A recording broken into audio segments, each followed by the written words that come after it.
Something went wrong with my heart transplant. I've always had a weak heart. Not just physically, I've always been afraid of my own shadow. It was unsurprising when the doctors told me my heart murmur wasn't just a heart murmur. A year of tests. A year of therapy, constant trips to the hospital, and I was finally told that it had all been for nothing. My poor weak heart wouldn't last till Christmas. It's a strange thing being told that you're dying. I didn't come to terms with it at first. I drank and I spent my money. I did reckless, stupid things because I was so damn scared.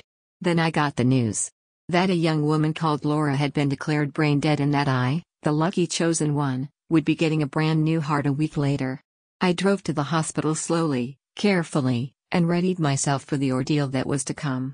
As I was laying in bed on the last night, the thought of Laura swirled around in my head and it wouldn't leave me alone. It was like her name was in flashing lights every time I closed my eyes. It was wrong, I know it was, but I had to see the woman who was giving me her heart. It didn't feel right not to put a face to the one who was saving my life. I knew her name, I knew what ward she was staying on. I had overheard the two nurses discussing it. I wandered down the meandering hallways until I found what I was looking for, taking my time, making sure I didn't miss any name. I guess I had time on my hands now. In the second to last room, she lay in bed. A woman sat on the bed next to her, holding her hand, and my own weak heart stuttered. "Excuse me." I had no idea what to say to her. "I'm Jenna. I'm the person. I'm having surgery tomorrow," and what I assumed was Laura's mother stood up, and I could tell from the look in her eye that she knew who I was. "Thank you for visiting. I know it's strange, but a part of her is going to be living on in you. I wanted to meet you." I stood there, helpless and lost for words. Laura's mother beckoned me over. "Please," she said. "Don't feel uncomfortable. It's what she would have wanted." I sat on the chair next to Laura. "How did she?" I broke off. It was too awful to ask. Laura's mother gave me a thin smile. She was a care worker. Looked after battered wives, abused women. Last month she met a guy and, well, I suppose years of training can't help you when you're in love. She ignored the warning signs. And he killed her.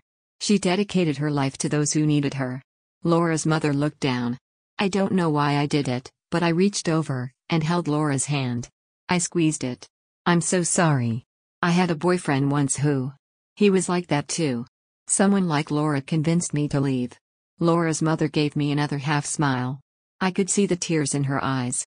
Then Laura squeezed my hand. Tightly. She gripped me so hard that her fingernails dug into my skin. I recoiled, a look of horror on my face. Laura's mother looked at me calmly. "She squeezes my hand sometimes as well. I think the doctors called it muscle spasms. Either way, there's none of Laura left in there anymore."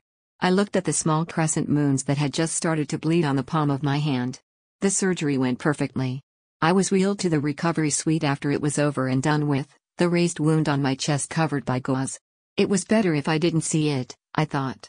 I didn't need any more heart issues. I spent the first day doped up on the pain medication, eating only a little and sitting up maybe 2 times. It was a long process, they reassured me.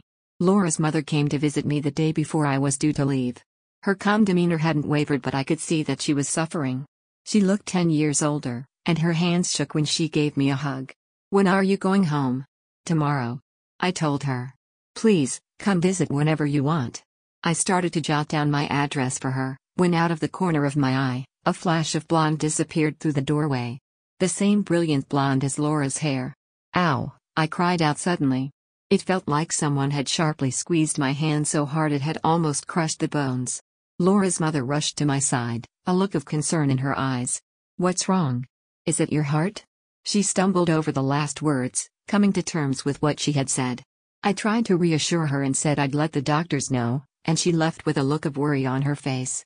When I looked down, a new set of crescent fingernail marks were below the ones that Laura's had made.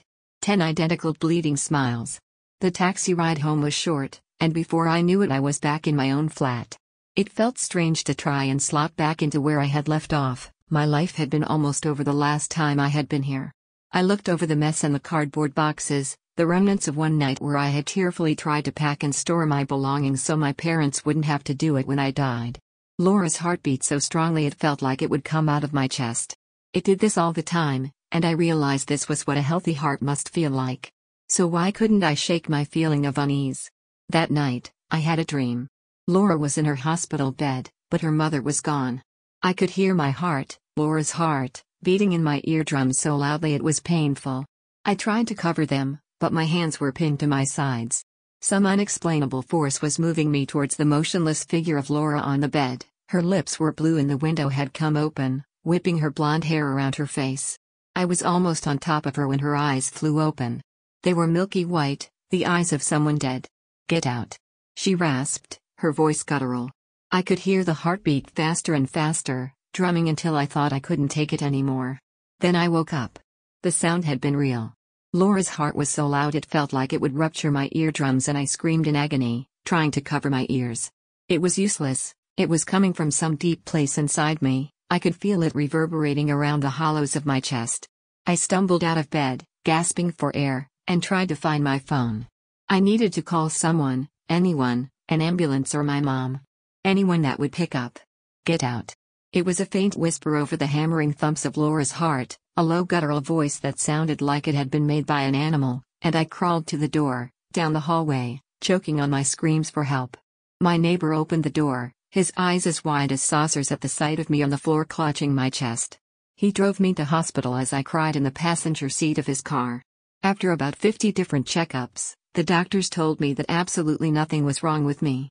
They told me my heart was regular, my blood pressure was normal, and that everything was going just swimmingly. I stood in the waiting area, wallowing in my shame and frustration. That heart didn't belong to me. My phone buzzed on the counter, an unknown number. Great.